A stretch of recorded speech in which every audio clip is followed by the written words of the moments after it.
안녕하십니까. 팔자를 벗어말입니다. 팔벗입니다. 우리가 어제 레정법 일진까지 했습니다. 오늘 요거 지우고, 네, 그 다음에 오늘은 양인록, 원진, 기문. 종교적 측면 이건 뺄게요. 인묘지는 유가, 사오미는 기독 신앙 같은, 그 다음에 신유술은 불가, 해자축은 도가, 이런 내용인데 간단한 거니까 넣을 필요는 없을 것 같아요. 여기에다가 오늘은 양인록, 원진, 기문 하는 김에 백호, 괴강 여기까지 한번 나가 볼게요. 오늘은 요거 합니다. 자, 우리가 지금 음양도 했습니다. 오행육친도 했고요. 간지 했습니다. 12운성 12신살 했습니다. 하병충 파의 공망 요 신살도 했습니다. 기인문창 했죠. 건묘하실 군승론, 둔론 또 같이 묶어서 했죠. 반론, 무자론 했고요. 레정법 일진, 이거 혐오 사진은 우리 이제 지웁시다. 예. 레정법 일진 했습니다. 오늘은 양인록, 원진, 기문인데 보통 보면은 이제 고전명리도 그렇고 이렇게 쌤들 중에 양인이라든지 록은 다 아시니까 록 오늘 양인만 적어놨네. 양인록, 원진, 기문 이런 것 다 굉장히 좀 안 좋게 이렇게 해석을 해요. 그러니까 모든 게 동전의 양면이지 않습니까? 근데 가능하면은 사람들한테 좋은 쪽으로 좀 이렇게 설명도 하고 힘과 용기를 주는 게 저는 낫다고 생각을 하고, 또 우리 그 청학생 같은 경우에도 양인이라든지 비인 이런 것들을 굉장히 압력, 그러니까 큰 일을 할 수 있는 그런 압력으로 봐요. 양인, 비인, 백호, 개강 이런 선수들을. 그러니까 이런 압력의 인자가 있어야만이 큰 일을 할 수 있다고 이렇게 말씀을 하고, 이게 이치적으로도 그게 맞아요. 그러니까 옛날에 보면은 뭔가 좀 센 일, 주도력 있게 크게 치고 나가려고 하면은 좀 나름대로의 일간이 이렇게 힘이 좀 있는 게 안 낫겠습니까? 그죠? 양이는 갑이 묘를 볼 때, 병이 오를 볼 때, 무가 오를 볼 때, 경이 유를 볼 때, 임이 자를 볼 때, 갑이 비인 같은 양인이 죄송합니다. 왔다리 갔다리 안해 또 양인이 어리진을 볼 때 관대지죠. 관대지 이거는 뭡니까? 왕지죠. 왕지. 그러니까 양간은 왕지, 음간은 관대지에 올라올 때 양인이라 하고, 보통 통변을 할 때 칼을 차고 있다. 그리고 강한 기술력으로도 봅니다. 왜냐하면 이게 일간의 힘을 돕는 거잖아요. 그러면 일간이 강해지면은 그걸 표현하고 뱉어내고 하는 그런 식신상관의 힘이 강해지니까 그런 기술력으로도 봅니다. 그리고 비인은 이 양인의 지지를 충하는 놈을 비인이라고 하거든요. 갑이 묘를 볼 때, 갑이 유를 볼 때, 갑이 묘를 보면 양인이고 갑이 유를 보면 비인이에요. 묘유충하잖아요. 이거는 좀 섬세한 기술, 이거는 강한 압력이 필요한 그런 기술이라면은 이거는 좀 잔잔하게 섬세한 기술. 이런 비인이 있는 선수들이 보통 보면은 성형외과 의사라든지 아니면 섬세한 세공 기술 이런 쪽에서 많이 관찰된다고 합니다. 그래서 양인 알아주시는 김에 비인도 이렇게 같이 양인의 지지를 충하는 선수, 어리지수를 본다든지 이게 비인입니다. 이것도 알아두시면 좋을 것 같고요. 그 다음에 원진이나 이 기문은 정신적인 쪽이거든요. 그래서 상당한 스트레스 정도에서 상담을 마무리하는 게 제일 좋을 것 같아요. 기문이 들었으니까 살풀이를 해야 된다. 원진이 들었으니까 부적을 써야 된다. 이런 거는 조금 지양하는 게 좋지 않을까 생각합니다. 그래서 원진이나 기문이 있으면은 강한 정신적인 그런 문제니까 상담, 정신과 의사라든지 아니면은 컨설팅하는 그런 인생 상담, 이런 상담소도 많잖아요. 이런 쪽에 인연이 되면은 또 원진은 또 교육의 벌로도 보지 않습니까? 상당히 유리하게 쓸 수 있는 그런 별들이다. 우리가 이렇게 보는 게 좋을 것 같아요. 그 다음 백호 개강. 뭐 백호는 갑진, 을미, 병술, 정축, 무진, 임술, 개축, 이게 백호거든요. 백호대사. 이제 피를 본다는 거죠. 피를. 이것도 강한 압력이에요. 내가 만약에 뭐 피 볼 일을 안 하면은, 안 한다는 얘기는 강한 압력을 쓰는 일을 안 한다는 거잖아요. 사무실에서 가만히 앉아서 펜테를 굴리면은 피 볼 일이 뭐 있겠습니까? 하지만 현장에서 뭐 돌격 앞으로 하고 포크레인 몰고 트레일러 몰고 이런 큰 일을 하는 사람들은 뭐 어찌 좀 잘못되면은 뭐 실수하면은 그럴 수도 있죠. 이도 마찬가지로 그런 압력으로 큰 일을 할 수 있는 힘으로 좋게 해석하는 게 맞습니다. 개강도 마찬가지고요. 그래서 지금 양인이라든지 백호 개강은 그런 압력을, 그런 큰 일을 할 수 있는 힘이기 때문에 가능하면은 합으로 잡아주면 좋아요. 합으로 옆에서 묘가 있으면 미가 잡아준다든지 아니면 술이 잡아준다든지. 이게 특히 칼로 보니까 양인은 이게 칼집 안에 들어있는 형태가 합으로 잡아주는 거거든요. 그래서 뭐 늘 칼을 들고 다니면은 자기가 남도 배지만 내도 배일 수가 있으니까 합으로 잡아주면 좋다. 양인. 그 다음에 백호도 마찬가지고, 백호 개강은 그냥 수류탄, 폭탄으로 보면 돼요. 이 폭탄을 들고 다니는데 남을 그렇게 한다거나 아니면 큰일을 할 수 있는 힘도 되지만 자기도 다칠 수 있으니까 옆에서 합으로 잡아주면 좋고, 만약에 합으로 못 잡아준다, 합으로 못 잡아주고 있는, 원국에서 못 잡아주고 있는데 운에서 충을 한다든지 형을 한다든지 이래버리면은 그때는 좀 조심해라. 조심해라. 왜냐면 폭탄이 터질 수가 있으니까. 폭탄이 터지면은 자기도 다친다. 그죠? 그래서 양인이라든지 백호, 개강은 강한 일을 할 수 있는 힘이고, 그리고 가능한 한 합으로 잡아주는 게 좋다. 원국에서 합으로 잡아주지 못하고 있다면은 운에서 그런 뭐 동하는 운이 왔을 때 항상 조심해라. 올해는 조심해라. 특히 뭐 매들은 조심해라. 이렇게 말씀을 해주는 게 좋을 것 같습니다. 근데 보면은 원국에서 못 잡아줘도 이 배우자 지지에서 잡아주는 경우도 있고 자식 지지에서도 잡아주는 경우도 있고 막 그렇거든요. 그래서 뭐 꼭 이렇게 뭐 험하게 말할 필요는 없고 조심해라 하는 정도가 적당한 것 같습니다. 양인록, 원진기문 우리가 오늘 알아봤습니다. 우리가 거의 뭐 이렇게 일반적으로 만약에 공부를 한다면은 뭐 명리, 초급 과정, 중급 과정, 고급 과정, 뭐 전문가 과정 쭉 올라가는데 우리는 그런 거 없이 갑니다. 지금 전부 다 이것들이 다 통변에 유용한 툴들이고 통변 위주로 가기 때문에, 통변이 전문가 과정 끝나고 난 뒤에 들어가는 과정 아닙니까? 우리는 바로 지금 통변에 들어갑니다. 그래서 이런 것들은 우리가 대충 이렇게 훑어보고 가지만 자기가 필요한 거는 뭐 이렇게 책이라든지 선생님들 기초과정 뭐 이런 데도 설명이 다 돼 있으니까 보시면서 항상 통변이 먼저다 라는 걸 생각해 주십시오. 오늘도 간단하게 한번 우리가 원국풀이를 해볼게요. 제가 2019년 맨날 풀다가 안되겠다 싶어서 1971년을 뽑았는데 날짜는 내가 4월 17일로 게을러서 제가 이게 안 바꿨는데 이것도 원진이 들어오네요. 이건 진짜 머리가 진짜 나쁘다니까요. 올해 아무튼 간에 해년에 진월에 태어난 사람들은 무조건 다 원진이 있다고 보면 되겠네요.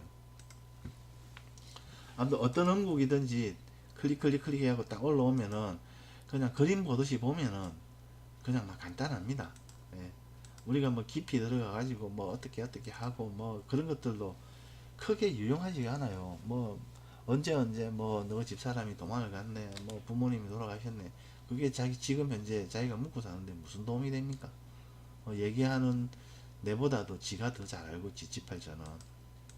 그러니까 항상 우리가 재관 위주로 당신이 뭘 어떻게 해서 먹고 살 거냐, 잘 먹고 잘 살 거냐, 또는 힘든 일이 있다면은 그거는 네 탓이 아니다, 뭐 설계가 그리 된 걸 어쩌겠느냐, 이런 식으로 치유를 주고 현재 먹고 사는데 도움 주는 쪽으로 시간 할애를 하고 신경을 쓰는 게 저는 맞다고 생각을 합니다. 일단 남자입니다. 남자는 어떻습니까? 반대의 글자가 많으면 좋죠. 그죠? 음량적으로 봤을 때. 다행히 이 선수는 반대 글자가 뭐가 있습니까? 진신이 신자진 수운동을 하죠. 남자인데. 수운동을 하니까 사는 게 어떻습니까? 편하다. 일단은 사는 게. 뭐, 엄마가 도와주든, 아니면 배우자가 뭐, 많이 벌어와서 도와주든, 어쨌든 편하게 산다. 힘든 일 안 하고. 그 다음에 투출한 오행 중에서 보면은 토, 금, 수, 목이 이렇게 투출되어 있잖아요. 수, 목, 토, 금, 그죠? 그럼 그 중에서도 숨은 오행은 또 하잖아요. 그죠? 그 다음에 투출한 오행 중에서 좀 센 놈이, 뭐 센 놈도 되고, 우리가 재관으로 봅시다. 그냥 먹고 사는 건 재관이니까. 토가 관이니까, 그리고 금이 인승이고, 그 다음에 신진이 물이 지어서 관인통명이 되니까, 장사, 식신생제보다는 관인통명이 유리하다. 이렇게 봐도 되겠죠. 원국상. 그죠? 맞지 않습니까? 그 다음에 이제 숨은 오행이 화다. 이 얘기는 뭐냐면 화가 뭡니까? 재물이잖아요. 그래서 숨었다는 얘기는 내하고는 인연이 없다. 그리고 내한테 내가 쓸 수 있는 강한 무기가 안 된다. 그래서 이 화를 쫓는 행위, 뭐 죄를 쫓는 행위, 돈을 버는 행위, 예를 들면 뭐 장사를 한다든지 하는 것들은 별실이 이 원국에는 안 맞고, 또 그렇게 한다면은 기복이 심할 거다. 이렇게 보면 될 것 같습니다. 우리가 원진의 별은 항상 얘기했죠. 스트레스, 그 다음에 뭔가 좀 찌그러져 있다. 이런 쪽의 형태.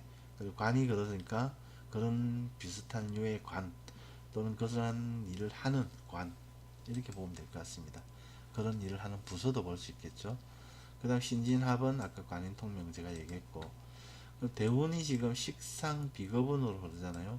14세 인대운 같은 경우에는 이 14세에서 24세 사이가 뭐 대학 진학을 위한 중요한 시기지 않습니까? 이 시기에 다행히 이게 대운이 문창이에요. 식신 우리가 문창이라고 보지 않습니까? 총명의 별. 그러니까 나름 공부는 좀 할 것 같다. 그래서 뭐 대학도 어느 정도는 가고, 자기가 그 뭐 직장 조직을 구할 수 있는 수준의 대학은 충분히 갈 것 같다. 이렇게 더 볼 수도 있겠죠. 그다음 24세부터 축자해 이렇게 대운이 들어오는데, 24세부터 이 대운이 뭡니까? 이 음의 대운이잖아요. 자축 대운. 뭐 해도 크게 보면 음의 대운이고, 이러면은 크게 사회적 활동성은 없는 거죠. 그냥 직장에서 뭐 오늘 같은 내일, 뭐 어제 같은 오늘, 이런 형태대로 직장에서 직장 조직 생활을 할 거다. 이렇게 봐도 되겠죠. 그래도 다행히 이제 대운이 월살, 도화, 지살 이런 것들은 이제 열심히 사회생활 하는 운이거든요. 자기가 뭐 이게 화가 없기 때문에 사회적으로 크게 뭐 명을 이룬다든지 뭐 인기를 얻는다든지 이런 것들은 좀 없을지라도, 사회적으로 직장 내에서 도화 같은 경우는 시선 집중이잖아요. 나름 이렇게 일을 하는 데 있어서 시선 집중, 뭐 이렇게 칭찬도 들으면서 이렇게 직장 생활을 잘 할 것 같다. 근데 이걸 벗어나면은 상당히 좀 그렇겠죠. 화가 없기 때문에. 그죠? 재성이 없고 화가 또 이렇게 막 이게 돌격 앞으로 하는 그런 오행인데, 그런 오행이 없기 때문에, 그래서 가능한 뭐 이런 사람이 와가지고 내 사업해도 될까요 하면은 그냥 직장 생활 해라. 그게 남는 거고 돈 버는 거다. 편하게 직장 생활하지 왜 먼 고생 만 고생 하려고 하느냐. 이런 식으로 컨설팅 해주는 것도 좋을 것 같습니다. 또 보면은 이 사람이 또 그렇게 살아야 되는 게 윗그룹에 투출이 없어요. 윗그룹이 뭡니까? 해묘미 입장에서는 인호술이잖아요. 인호술에 대한 글자가 하나도 없어요. 인호술이 또 화잖아요. 그죠? 그러니까 특기가 그렇습니다. 윗그룹이 있어야 내가 내 신분을 좀 업그레이드 해야 되겠다. 이런 자극도 되고, 그런 걸 바라보면서 뭐 그런 일에 가담도 하고, 좀 돌격 앞으로도 하고, 자신감도 내고, 티 나가고 이렇게 하는데, 윗그룹에 투출이 없고 대운에서도 안 와요. 그죠? 축자해 인호술은 안 오지 않습니까? 그러니까 그냥 편안하게 직장생활 하면서 자기도 살길 원할 거고, 혹시 세원에서 또 인호술이 깔려가지고 사업하겠다 하면은 안 된다, 참아라. 예, 이렇게 해야 됩니다. 그게 좀 위험한 게 이제 44세 54세 이때 보면 천간으로 병정제가 뜨잖아요. 아, 그러니까 큰 돈을 벌 수 있을 것 같은 생각이 들고 큰 돈에 대한 생각이 들 수도 있어요. 이때 이제 특히 44세는 또 이렇게 이미 해를 보면 록이잖아요. 록이니까 또 갑이 또 장생을 하지 않습니까? 식신 새로운 밥그릇이 장생을 하고 자기가 록을 띄우고 하니까 뭔가 돌격 앞으로 하고 싶은 그런 생각이 간절할 건데, 특히 또 천간에 돈이 들어오니까 참아라, 안 된다, 이렇게 하는 게 좋을 것 같습니다. 그래서 뭐 일단 대충 시나리오 없이 이리 가다 보니까 대충 뭐 왔다리 갔다리 하고 막 그런데, 아 이거 원국을 또 뭘 찍어야 이렇게, 아무튼 다음부터는 원국을 좀 귀찮더라도 월일도 좀 바꿔가지고 뭐지 한번 다양한 이렇게 신살이라든지 이런 게 들어올 수 있도록 한번 해볼게요. 그리고 좀 시간이 남았네요. 그러면은 또 우리 카페 홍보도 좀 하겠습니다. 다음 카페 사주 자유통변은 역학의 대중화를 염원하는 사람들의 자유로운 공부방입니다. 그 역학의 대중화가 뭐냐? 명리 대중화, 역학의 대중화는 누구나 역학을 가까이 두고 마치 친구처럼 함께 살아가는 것이라고 저는 생각을 합니다. 우리가 뭐 명음집 옆에 두고 항상 이렇게 마음 수양하는 것처럼 역학도 마음 수양하기 굉장히 좋아요. 제가 해보니까 그렇더라고요. 근데 지금 역학이 굉장히 말도 어렵고 글도 어려워요. 그래서 이렇게 좀 먼저 공부하신 분들이나 이런 분들이 가능하면 좀 쉬운 말로 또 쉬운 글로, 그리고 이해를 할 수 있도록, 이해를 바탕으로 해서 손쉽게 누구나 팔자에 접근할 수 있도록 노력을 하면 좋을 것 같습니다. 또 그러한 것을 우리 카페에서 지향하고 있습니다. 그 다음은 재미나는 역학. 이게 참 처음에는 힘들거든요. 아, 내가 양인이 있으니까 칼 들고 있고 피보겠네. 올해 충이 들어오네. 어쩌지? 아, 사고수가 있네. 이렇게 막 이렇게 겁을 내거든요. 근데 이거는 진짜 그렇게 하지 마십시오. 그냥 이거는 팔자는 내가 입고 있는 옷이고 그냥 내가 경험하는 세상일 뿐이에요. 이거는 제가 한 말이 아니고 4대 성인, 우리 뭐 부처님, 예수님, 소크라테스, 공자님 다 그런 쪽으로 말씀을 하셨다고 합니다. 네. 홍익TV에 우리 그 선생님께서, 아 홍익TV가 아니고 홍익학당의 선생님께서, 그러니까 제가 그게 좀 타당해요. 그리고 뭐 너무 이렇게 우리가 충이나 형이나 이런 신사를 겁내지 말고 그냥 뭐 내가 경험하는 그런 걸로 생각합시다. 그래서 재미나는 역학, 재미나는 인생 살아갑시다. 그 생활 역학, 항상 이 역학을 이 글자 따로 현실 따로 뭐 역학 따로 내 생활 따로 하지 말고 그 역학을 실생활에 접목해 가지고 정말로 팔자를 친구처럼, 제 닉네임이 뭡니까? 팔자를 버삼 아닙니까? 팔자를 친구처럼 생각하고 살아가면은 상당히 유익합니다. 예, 도움도 되고. 예를 들면은 내가 남자라면은 일진이 사유축 신자진, 오늘이 뭡니까? 갑신일이죠. 그러면 신자진이잖아요. 그러면은 뭐 어찌 될지 모르겠지만 오늘 하루는 편하다. 네, 왜냐면 내가 음의 덕을 얻었으니까. 내가 여자라면 반대겠죠. 해몸이 이누시이면 오케이다. 이런 식으로 오늘 하루를 보더라도 음양의 짝을 충족하면은 좋다 나쁘다 간단히 나오거든요. 이런 식으로 항상 실생활에 접목을 해서 우리가 역학을 친구처럼 같이 가자, 네, 입니다. 예, 시간이 다 됐네요. 오늘 여기까지 해서 마무리하겠습니다. 다음 카페 사주자유통변은 역학의 대중화를 염원하는 사람들의 자유로운 공부방입니다. 많이 함께 해주시면 감사하겠습니다. 팔자를 버sam하였습니다. 감사합니다.